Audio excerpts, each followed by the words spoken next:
हमारे चैनल को सब्सक्राइब करें और बेल आइकन दबाएं।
चलो ढूंढो उसे, ढूंढो।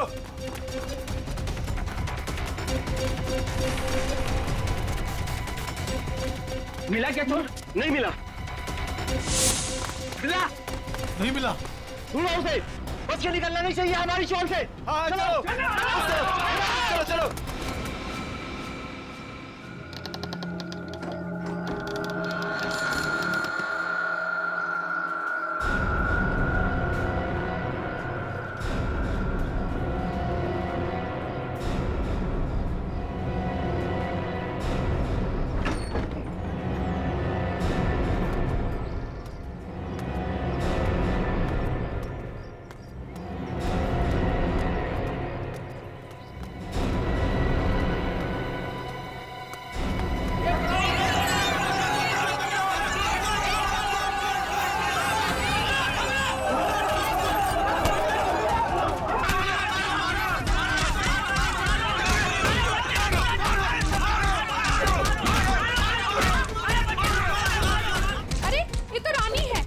ज्योति की बेटी, चलो चल के देखते हैं, आओ। भावेश, ज्योति।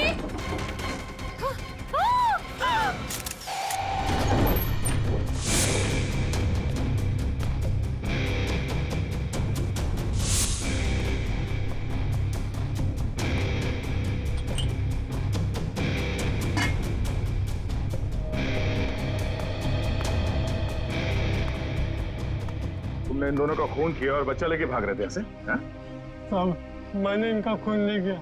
मुझे गन भी चलाने नहीं आती। मैं 2 दिन से भूखा था साहब। सुबह एक घर से खाना चुराया था, लेकिन भीड़ मेरे पीछे पड़ गई, तो भीड़ से बचने के लिए इस घर में छुप गया था साहब। इसकी तलाशी ली? हाँ सर, मगर गन नहीं मिली। आप लोगों ने यहाँ गोली चलने की आवाज सुनी थी? नहीं सर, नहीं। बच्चा चुरा के क्यों भाग रहे थे तुम? साहब, भीड़ से भागते हुए चुराया हुआ खाना फेंक दिया था। घर में इनको मरा पड़ा देखा और बच्चे इनके पास रो रहे थे। फिर मैंने सोचा बच्ची को बेचेंगे तो पैसा मिल जाएगा साहब, बस कुछ नहीं।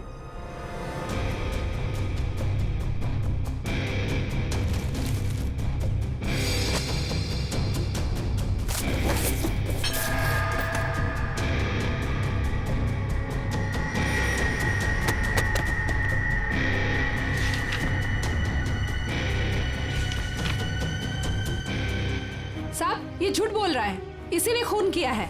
इसे हमारे हवाले कर दीजिए, हम इसे सबक सिखाएंगे। हमारे हवाले कर दीजिए, हम इसे सबक सिखाएंगे। नहीं साहब, नहीं, ये लोग मुझे मार डालेंगे साहब।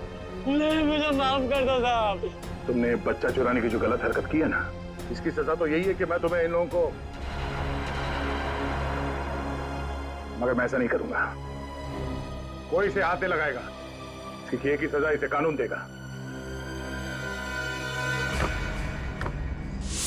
हाँ, लेकिन कुछ मिला? ऋषि नाम के एक बच्चे का मेडिकल रिपोर्ट मिला है, तबीयत काफी खराब है। ऋषि? हाँ सर, 10 साल का है।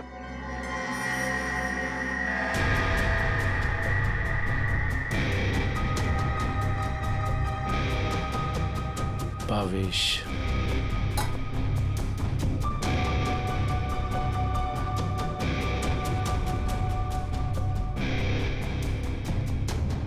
सर।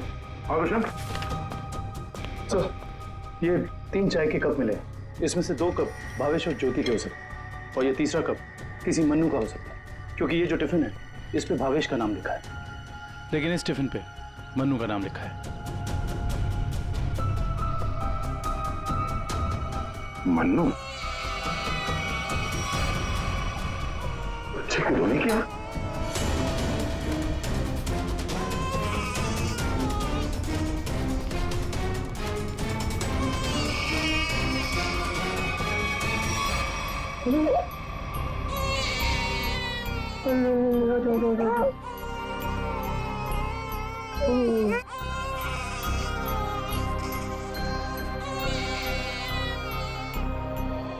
ये ऋषि कौन है? भावेश और ज्योति का बड़ा बेटा है सर। कितने बच्चे हैं उनके? सर भावेश और ज्योति के 2 बच्चे हैं। ऋषि 10 साल का बेटा जो हॉस्पिटल में भर्ती है, और ये बेटी रानी। सिर्फ 2 बच्चे? हाँ सर, क्यों? तो फिर ये बच्चा किसका है?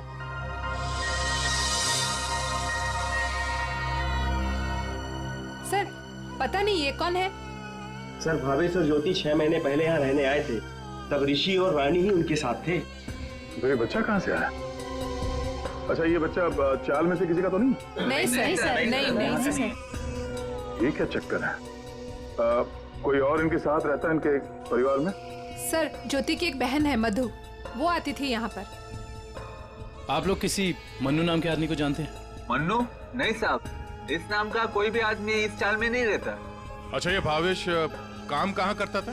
सर दिहाड़ी का मजदूर था भावेश। रोज काम के लिए चौराहे पे खड़ा रहता था, जहाँ भी काम मिल जाता वहीं चला जाता।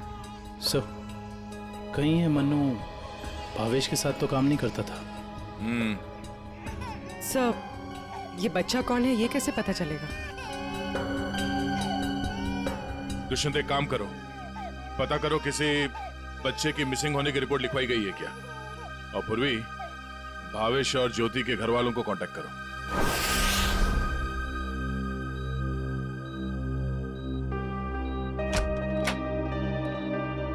डॉक्टर साहब, हम सीआईडी से। Hello sir. हेलो, ऋषि यही है? हाँ सर, यही है। क्या हुआ सर? हम लोग इससे बात कर सकते हैं? नहीं सर, ये बात करने की हालत में नहीं है। ऐसा क्या हुआ इस बच्चे को? सर, इसे किडनी की प्रॉब्लम है। क्या बात है सर, आप लोग यहाँ कोई प्रॉब्लम?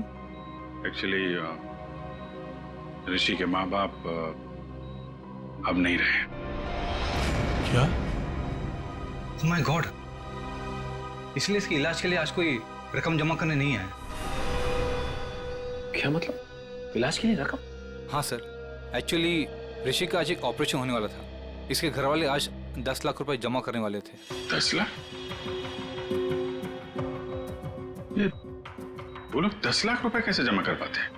सर देखिए, 1 महीना पहले भी ऋषि का ऑपरेशन हो चुका था और तब भी उन्होंने 10 लाख रुपए जमा कर दिए थे। क्या? और सर, इस ऑपरेशन के लिए भी उन्होंने पैसों का इंतजाम कर दिया था। मैं उन्हीं का वेट कर रहा था। सर, आज मुझे इसे किसी भी हालत में ऑपरेशन करना पड़ेगा, वरना इसकी जान को खतरा है सर।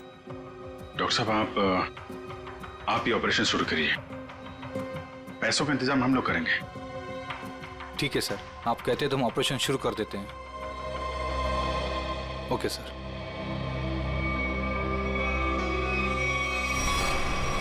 घबराओ मत ऋषि, कुछ नहीं होगा तुम्हें। सर, एक बात समझ में नहीं आई कि भावेश के पास इतने सारे पैसे आए कहां से? वही तो 20 लाख। अगर 20 लाख उनके पास थे तो बाकी के 10 लाख कहाँ गए? घर पे तो पैसे मिले नहीं। चुप हो जा बेटा, क्यों इतना रो रही है? किसने तेरे को परेशान किया? अरे बेटा प्लीज रोना बंद हो जा, प्लीज। देख, अगर तू रोना बंद नहीं करेगी ना तो फिर मैं रोना चालू हो जाऊंगा।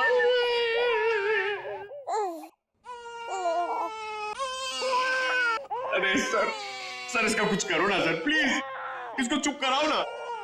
अबे पंकज, ये दोनों तो रोने का कंपटीशन कर रहे हैं। आपने इतने साल से शादी कर रखी है, आपको समझ में नहीं आता? बीवी ने कुछ सिखाया नहीं आपको बच्चों को कैसे हैंडल करना है? पंकज, यही तो ट्रेजेडी है मेरे लाइफ की। मेरी बीवी तो हमेशा मुझे ही रुलाती रहती है, ये नहीं किया, वो नहीं किया, तुम्हें चाय बनाने नहीं आती, कितना कम पैसा कमाते हो, हमेशा डांटती रहती है। चुप रहना तो। एसीपी साहब ने सिखाया है कैसे, मैं कोशिश करता हूँ। एसीपी साहब आएंगे, दूध मलाई लाएंगे, मुन्ने को खिलाएंगे, मुन्ना खूब खाएगा, चुप हो जाएगा। अरे चुप हो गया। सर ये बहुत रो रही है सर, इसको भी चुप कराओ ना प्लीज। अबे नहीं, मेरी आवाज से ये वापस जाग जाएगा। तू एक काम कर, उस कोने में जा, एसीपी साहब का नाम लेके और कुछ भी गा ले। क्या गाँव, मेरे समझ में नहीं आ रहा है। गांव से 20-20 कोस दूर जब भी कोई बच्चा रोता है तो माँ कहती है बेटा सो जा वरना एसीपी सर आ जाएंगे।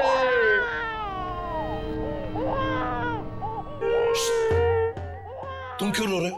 बच्चा। अरे सर परेशान कर दिया बच्चों ने। सर मैं रोता हूं ना तो चुप हो जाती है। हे भगवान।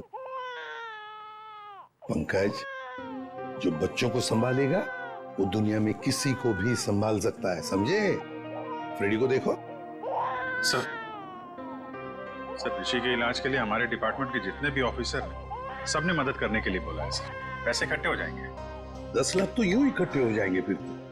मगर सर इस बच्चे की गायब होने की कहीं कोई रिपोर्ट लिखवाई नहीं गई है। कहीं ये बच्चा भावेश और ज्योति का ही तो नहीं हो सकता? पड़ोसियों को इसके बारे में कुछ पता ही नहीं। सालुंखे का। हाँ सालुंखे बता।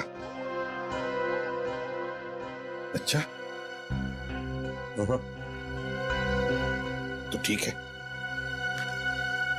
ये बच्चा भावेश ज्योति का नहीं है। सालुंखे कह रहा है कि डीएनए मैच नहीं हो रहा। तो फिर ये बच्चा है कौन सर? और भावेश के घर में कैसे पहुंचा सर?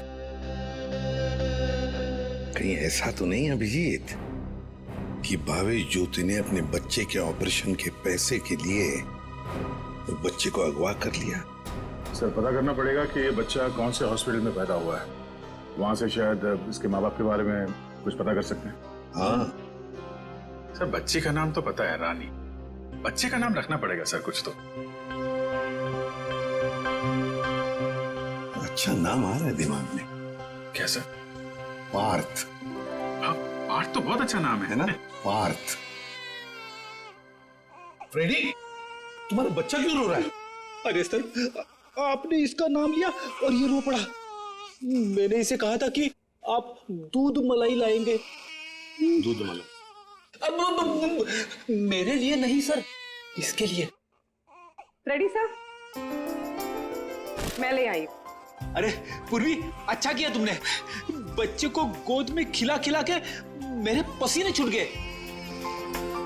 लाइए मैं देखती हूँ।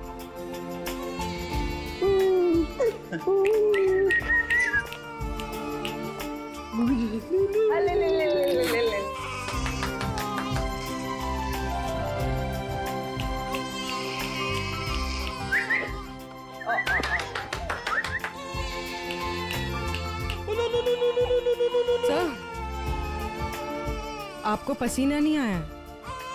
बच्चे ने सूसू किया है। अरे बेटा, गोद में खिलाने का अच्छा तोहफा दिया तूने। पूर्वी बच्चे की नापी बदल दो और फ्रेडी तुम अपने कपड़े बदल लो। ले ले ले ले ये ले, चाहो तो नहा भी सकते हो। डायपर चेंज करके आता हूँ। डायपर? हाँ। ये तो मन्नू का डब्बा है, नाम भी लिखा है उसका। आपकी साइड पर छूट गया था क्या? नहीं, मन्नू ने जहाँ खून किया था वहां छूट गया। मन्नू ने खून किया था? नहीं नहीं साहब। भावेश और उसकी पत्नी का खून हो गया और ये मन्नू उस वक्त उनके घर में था। हे भगवान, इसलिए भावेश आज काम पर नहीं आया। और मन्नू वो आज आया था काम पर? नहीं साहब, वो तो और 2-3 दिन नहीं आएगा। क्यों, क्या हुआ उसे? हुआ तो कुछ भी नहीं, पर वो कल गांव चला गया। कब? कल दोपहर में मिला था मुझे। नहीं यार, मैं जल्दी में हूँ, मुझे गांव जाना है, जरूरी काम है, मैं जरूरी मिलता हूँ। अरे सुन तो ले। हाँ अच्छा, अरे नहीं सुन, मन्नू बाद में पछताएगा। इस मन्नू का गांव कहाँ है? सोलापुर, चरौली गांव। ये फ्रेडी अंकल और पंकज अंकल बहुत परेशान कर रहे हैं। सर रजिस्ट्रेशन ऑफिस से 5-6 महीने पहले का रिकॉर्ड मिल गया है। अप्रैल मई में करीब 7,946 बच्चे पैदा हुए थे, जिसमें से 3,902 बच्चे तो लड़के हैं सर। तो और उनके परिवार वाले? सर सारे बच्चे परिवार वालों के साथ हैं सिवाय एक बच्चे के। वो क्यों? सर एक पिछले महीने उस बच्चे के माता पिता कार एक्सीडेंट में मारे गए। उसकी दादी थी, उसका भी कुछ पता नहीं चल रहा है, और बच्चा भी गायब है। बच्चा भी गायब है, दादी भी गायब है। अभिजीत, कहीं ये हमारा ये बच्चा तो नहीं है? उस दादी का पोता? पता लगाना पड़ेगा इस दादी का, कहाँ है, किस हालत में है ये दादी। बेटा दिन भर काम काम काम, इतना काम किसके लिए करते हैं? हाँ, सिर्फ 4 लोग तो है घर में, तुम, तुम्हारी बीवी, तुम्हारा बच्चा और मैं।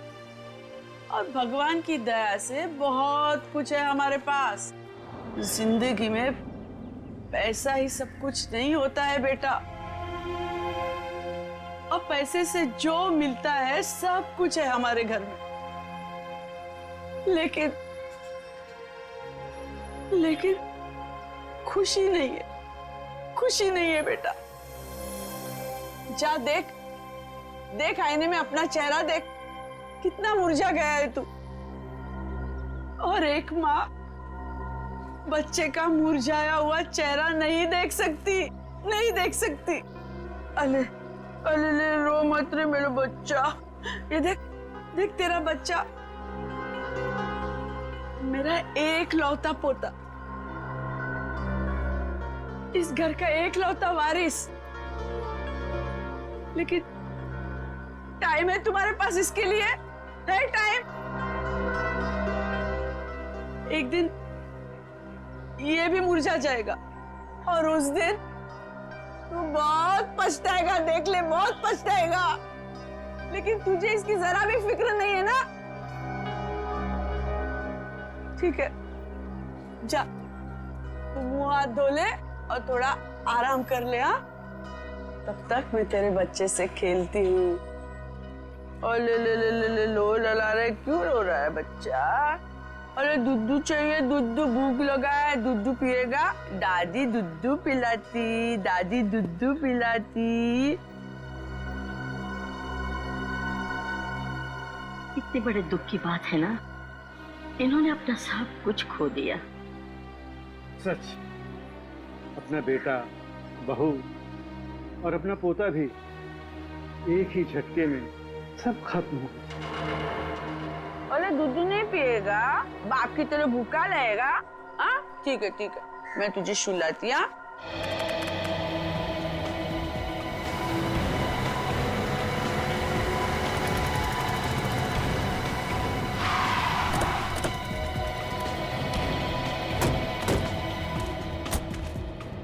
चरौली गांव तो यही है।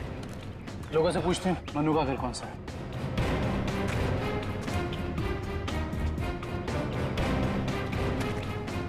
भाई साहब, ये रास्ता मन्नू के घर की तरफ जाता है। मन्नू साहब, वो रहा मन्नू।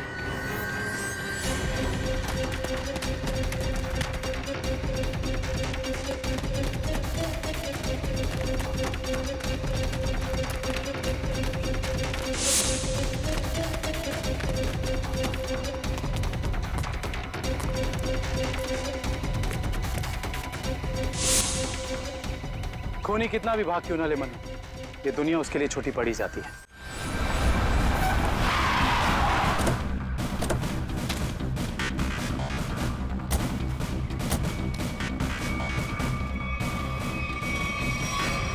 आइए सर, सावित्री देवी की दिमागी हालत बहुत खराब है। वो हमेशा खोई रहती है, कभी तो खूब हंसती है और कभी चिल्ला चिल्ला कर रोने लगती है। डॉक्टर्स को दिखाया आपने? दिखाया सर। डॉक्टर ने कहा कि उन्हें कोई बहुत बड़ा सदमा पहुंचा है।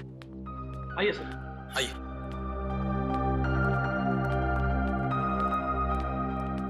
सर, ये रही सावित्री देवी।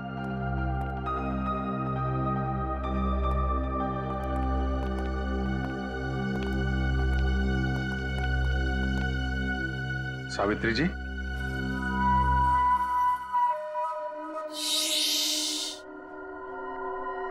मेरा लाल सो रहा है।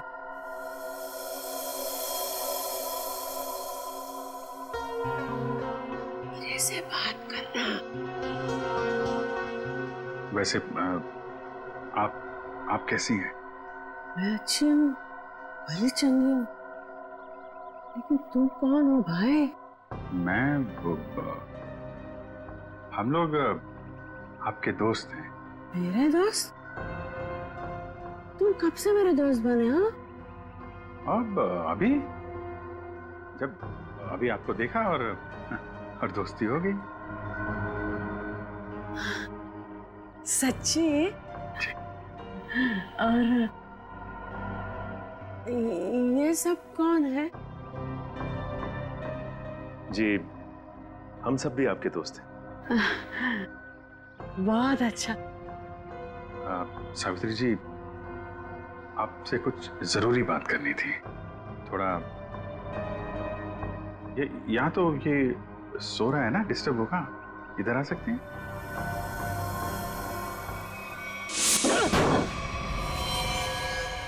साहब, ना तो मैंने भावेश और उसकी बेबी को मारा है और ना ही मुझे उन 10 लाख रुपए के बारे में कुछ पता है। झूठ बोल रहा है तू मनु। तू भावेश के घर गया और वहां तूने उसका खून किया।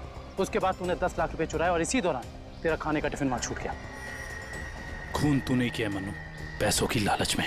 नहीं साहब, मैं मानता हूँ कल रात मैं उसके घर गया था।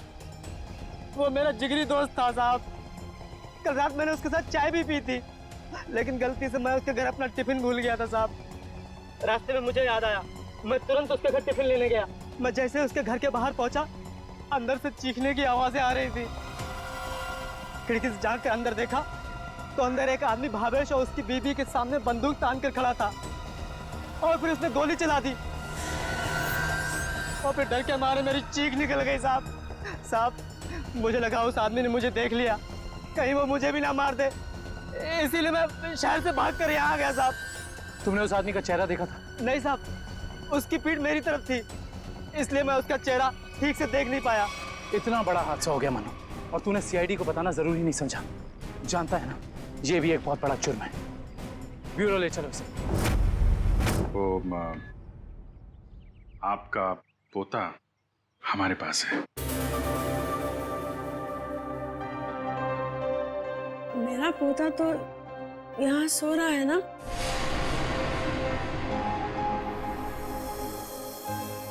झूठी खबर। सावित्री जी, हम इसकी बात नहीं कर रहे। ये तो खिलौना है। आपके असली पोते की बात कर रहे हैं। जी हाँ, आपके बेटे का बेटा।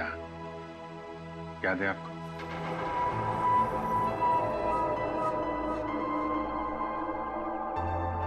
सावित्री जी, आपको अपना बेटा याद है ना? आपका बेटा, आपकी बहू, उनका बच्चा जो अब 6 महीने का हो गया है।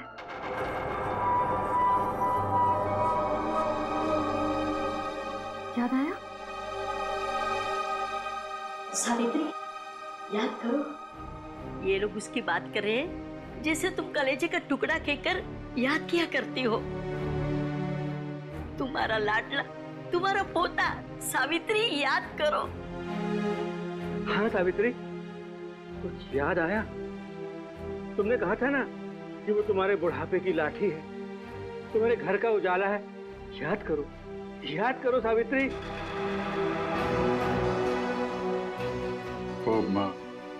वो हमारे पास है। हम बहुत जल्द आपसे मिलवाएंगे। आप समझ रही है ना सावित्री जी? कोई फायदा नहीं है सर, वो आपको कुछ बता नहीं पाएंगे।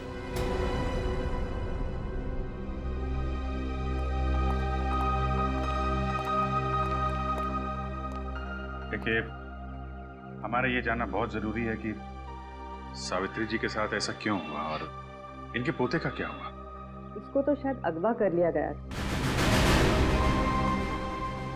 इनसे 20 लाख रुपए भी मांगे गए थे, लेकिन इनके परिवार में तो कोई भी नहीं है।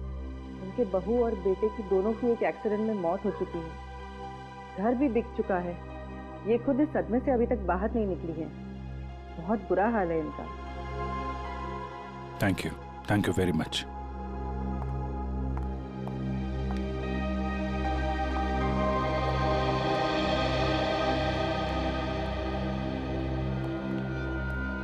तो हमारा शक सही निकला।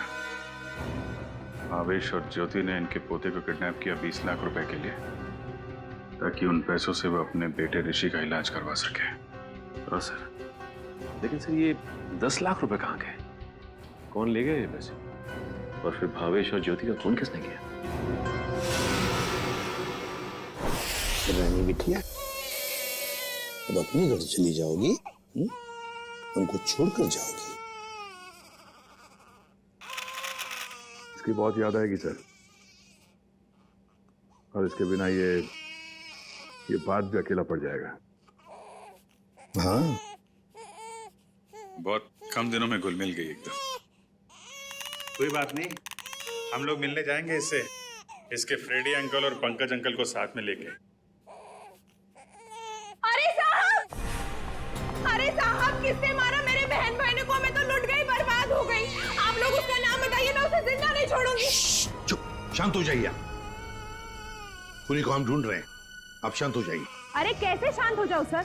मैंने तो सोचा था कि अब तक आप लोगों ने खूनी को ढूंढ लिया होगा, पर आप लोगों ने मुझे यहाँ बुलाया क्यों है? देखिए, इस रानी बच्ची को आपको सौंपने के लिए यहाँ पर हमने बुलाया। क्यों? मैं क्या करूंगी इसका?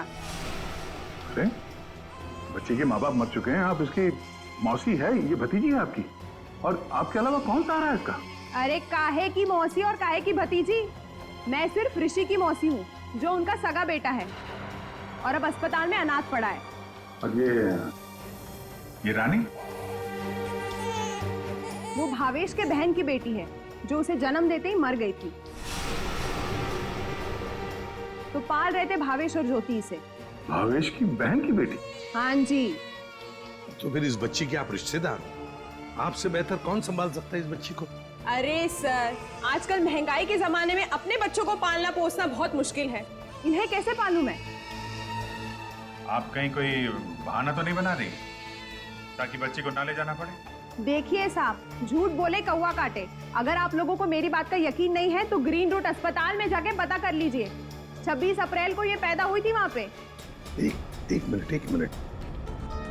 26 अप्रैल को? 26 अप्रैल को उसी हॉस्पिटल में, ग्रीन रूट हॉस्पिटल में पार्थ भी तो पैदा हुआ था 6 महीने पहले। हैं? ये कौन है? नहीं कुछ नहीं, वो आपके मतलब की बात नहीं है। देखिए सर, आप लोग बार बार मुझे यहाँ बुला के तंग मत कीजिए। अब आप देख लीजिए इन बच्चों का क्या करना है। मैं चलती हूँ। कमाल है सर, कैसे कैसे लोग हैं सर, ये बिना स्वार्थ के कोई काम ही नहीं करता। यही सच्चाई है दया, यही सच्चाई है। सब ये कैसे संयोग है? ये दोनों बच्चे एक ही दिन एक ही हॉस्पिटल में पैदा हुए। एक ही दिन एक ही हॉस्पिटल में दोनों बच्चे पैदा हुए। जरूर उस तारीख को उस हॉस्पिटल में कुछ न कुछ तो हुआ था। क्या हुआ होगा पता लगाना पड़ेगा। Green route hospital. इसी साल अप्रैल 26 तारीख को कांता और पूजा नाम की 2 औरतों ने बच्चों को जन्म दिया था इस हॉस्पिटल में। हमें उनकी पूरी डिटेल चाहिए। क्या बात है सर? उनमें से एक बच्चा किडनैप हो गया। 1 मिनट सर। हाँ सर, कांता ने एक लड़की को जन्म दिया था और पूजा को लड़का हुआ था। पूजा मिस्टर अनुज की वाइफ है और कांता के पति का नाम नहीं है। मिस्टर भावेश उनके गार्जियन हैं। ये दोनों परिवार एक दूसरे को जानते थे? नहीं सर, एक की डिलीवरी जेंडर वार्ड में हुई थी और दूसरी की डिलक्स में। ठीक है, थैंक यू। सर, मैं आपको उन बच्चों के बारे में कुछ बताना चाहती हूँ। जी कहिए। वो दोनों डिलीवरी डॉक्टर सुमित और नर्स मधु ने की थी।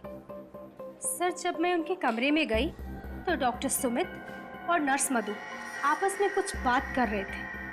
मुझे देखते ही वो दोनों चुप हो गए। भावेश, ज्योति और बच्चे के बारे में बात कर रहे थे। क्या बात कर रहे थे वो मैंने सुना नहीं। जी, डॉक्टर सुमित और नर्स मधु कहाँ हैं? डॉक्टर सुमित तो विदेश चले गए और मधु ने आज छुट्टी ले रखी है। ये मधु कहाँ रहती है?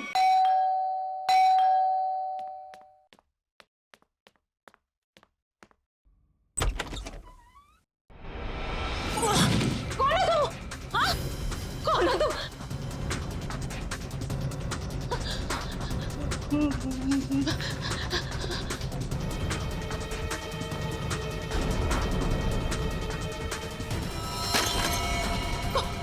कौन हो तुम?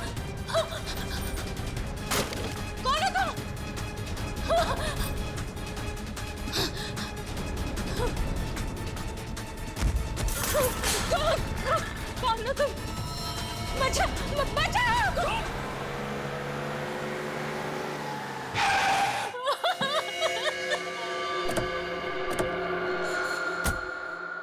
मुझे छोड़ दो।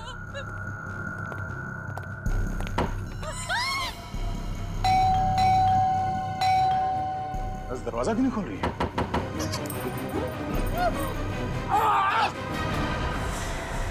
क्या हुआ? दरवाजा खोलो! दरवाजा खोलो!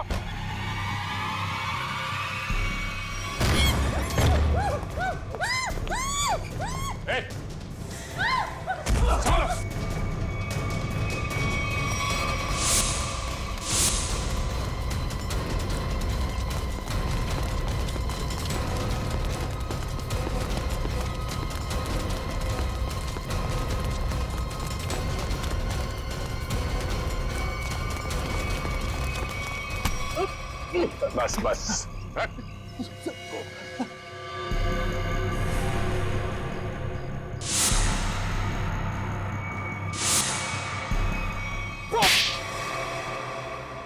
बच्चों को अगवा करने में मेरा कोई हाथ नहीं है। 6 महीने पहले मैंने सिर्फ उनकी अदला बदली की थी जब वो दोनों पैदा हुए थे ग्रीन रूट हॉस्पिटल में। बस इसके अलावा मुझे कुछ नहीं पता। क्यों की थी अदला बदली? हाँ? भावेश ने मुझे कहा था कि उसकी बहन के बेटे को एक अमीर औरत की बेटी से बदल देना और कहा था कि किसी को भी पता नहीं चलना चाहिए। उसके लिए अमीर लोगों ने मुझे पैसे भी दिलाए थे। एक मिनट। भावेश की बहन को तो बेटी हुई थी ना, वो रानी?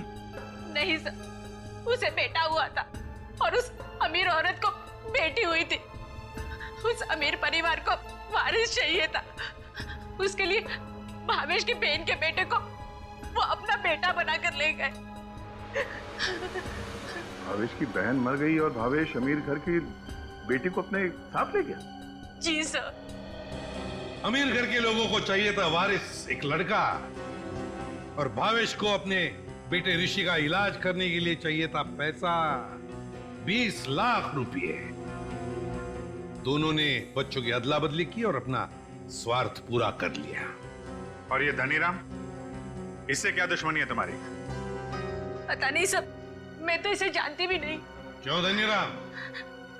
भावेश और ज्योति को मार के उनके 10 लाख रुपए लूट लिए तुमने। अब इससे क्या चाहते हो? हाँ? सर, मैं तो बस इसका मुंह बंद करना चाहता था ताकि ये बच्चों के हेरा फेरी के बारे में हम लोगों को कुछ न बता सके। क्यों? सर, मैं उस अमीर परिवार के घर में नौकरी करता था सर। उनकी मौत के बाद भावेश की बहन का बेटा मेरे पास आ गया सर। मैं उस बच्चे को लेकर भावेश के पास गया ताकि बच्चा उसे लौटा दूं और उसे 20 लाख रुपए ले लूं साहब। लेकिन साहब वो भावेश बच्चा लेने को तैयार ही नहीं था साहब, और ना ही मुझे 20 लाख रुपए देना चाहता था। बल्कि वो दोनों पति पत्नी मुझे धमकी देने लगे, कहने लगे कि हम सारी सच्चाई पूरी दुनिया को बता देंगे। बस साहब मजबूरी में मजबूरी में मैंने साहब। तुमने उन दोनों का खून कर दिया, फिर बच्चे को वहां घर पे छोड़ा और घर पे रखे हुए 10 लाख रुपए उड़ा लिया। कहाँ है वो पैसे?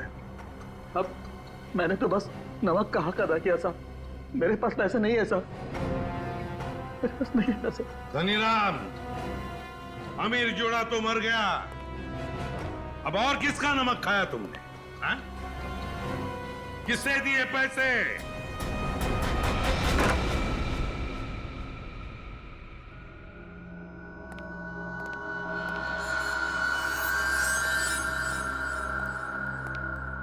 क्यों किया आपने ये सब? देखिए, हमें सब कुछ पता चल चुका है, चुप रहने से कोई फायदा नहीं। हम समझ सकते हैं कि इस उम्र में जिंदगी से जूझना मुश्किल हो जाता है, लेकिन गुनाह तो गुनाह है ना। आपकी उम्र आराम से जिंदगी गुजारने की है, मगर आपने जो गुनाह किया है उसकी सजा तो आपको भुगतनी ही पड़ेगी। अफसोस गुनाह करने से पहले करना चाहिए था। अब चुप रहने से आपके गुनाह मिट नहीं सकते, आपको हमारे साथ चलना पड़ेगा।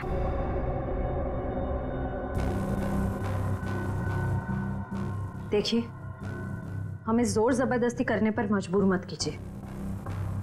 हम सिर्फ आपकी उम्र का लिहाज कर रहे हैं, वरना मुजरिमों से निपटना हमें खूब आता है। श्रेया, सावित्री जी,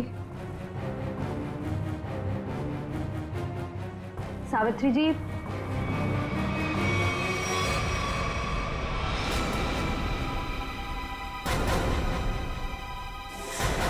ये तो मर चुकी है। हाँ? यहाँ पे कुछ है।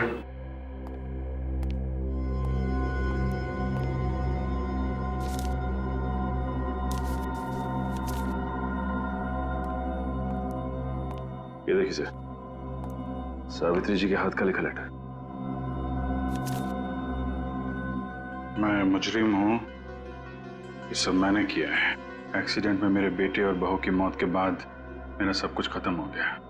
बेटे के लेनदार मेरे पीछे पड़ गए और सब कुछ नीलाम करने के बाद भी मैं उनके कर्जे नहीं चुका सकती थी।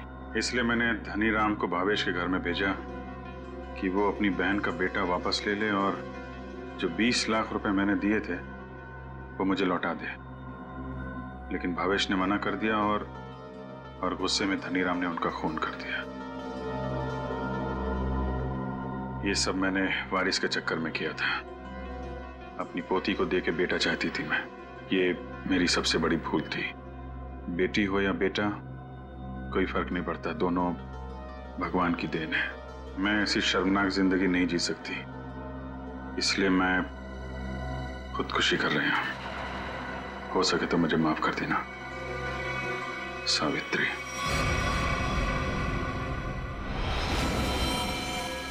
बहुत बुरा हुआ इनके साथ में सर। दुनिया में बहुत लोगों के साथ बुरा होता है विक्रम, लेकिन इसका यह मतलब नहीं कि लोग गुनाह के रास्ते पे चल निकले। और आत्महत्या, ये तो सबसे बड़ा गुनाह है।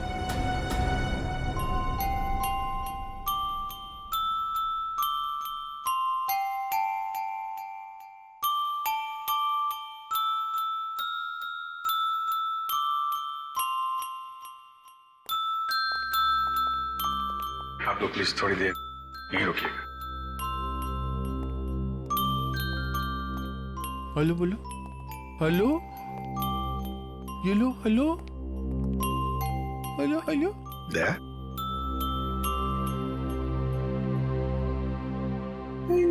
क्या वो एनजीओ वाले आ गए हैं बच्ची को? सर, मेरी एक रिक्वेस्ट थी सर।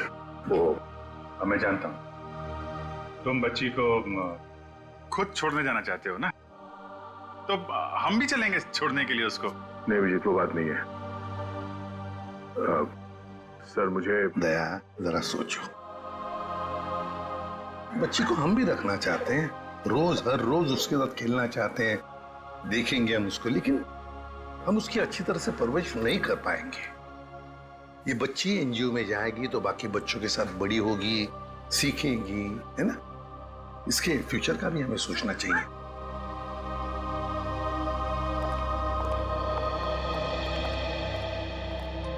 सर आप चिंता मत कीजिए, हम आपसे प्रॉमिस करते हैं कि हम बच्चों का पूरा ख्याल रखेंगे। अब आप इन्हें हमें सौंप दीजिए। जी। दया, पुष्पा, संगीता, बच्चों को ले आओ।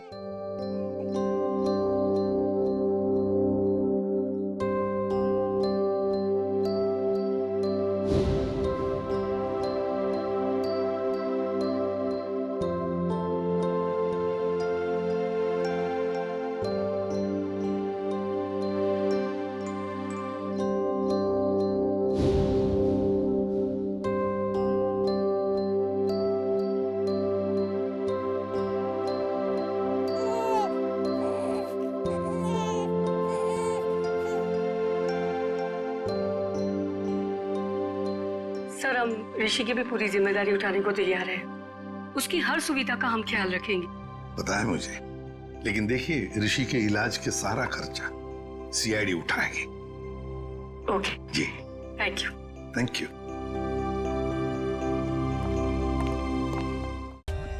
For more updates, subscribe to our channel, click the show links and enjoy watching the videos.